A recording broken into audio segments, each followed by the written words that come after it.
দিনক দিনে বৃদ্ধি পাইছে বঙাইগাঁও জিলাৰ মাজেৰে বৈ যোৱা আই নদীৰ বাঢ়নি পানী। দিনৰ ভাগত আই নদীৰ পানী সামান্য কমিবলৈ লয় যদিও আবেলিৰ পৰা ভয়ংকৰ ৰূপত পানী বাঢ়িবলৈ আৰম্ভ কৰে।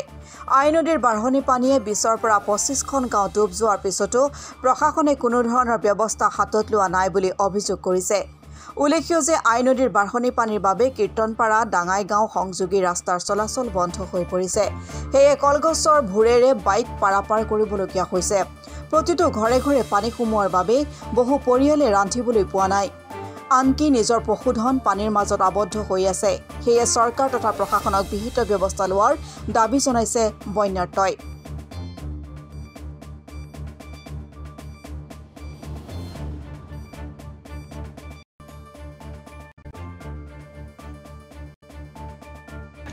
কষ্ট কৰে আমাৰ বাইসা থাকা এতে আসলে ইমান দিন তো এনেকুৱা নাছিল।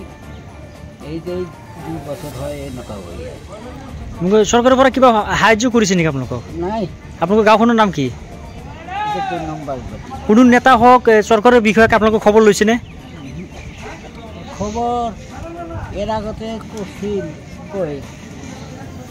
কয়ে গেল যে গড়াই মাৰি মাটি দিন আৰ সৰকাৰি ঘৰ দিন। এই ব্যৱস্থা কৰছে নাকি? কোনোটা তো খবৰ পাতে না পাও। সৰকাৰ কি আহ্বান জানাবো এই ক্ষেত্ৰত? সরকারে কি করবেন আপনি? সরকার আর কি কম, বস্তিটা দেখিলেই দাস পাবো ইয়েতে যদি ডিউটিটা হয় না নহয়। যে কোনো কাজে আসুন কামানি সামানি তো করবার না হয়।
মানিকপুৰৰ পৰা আব্দুল সুবাহান আলী ৰিপৰ্ট, অসম টুডে।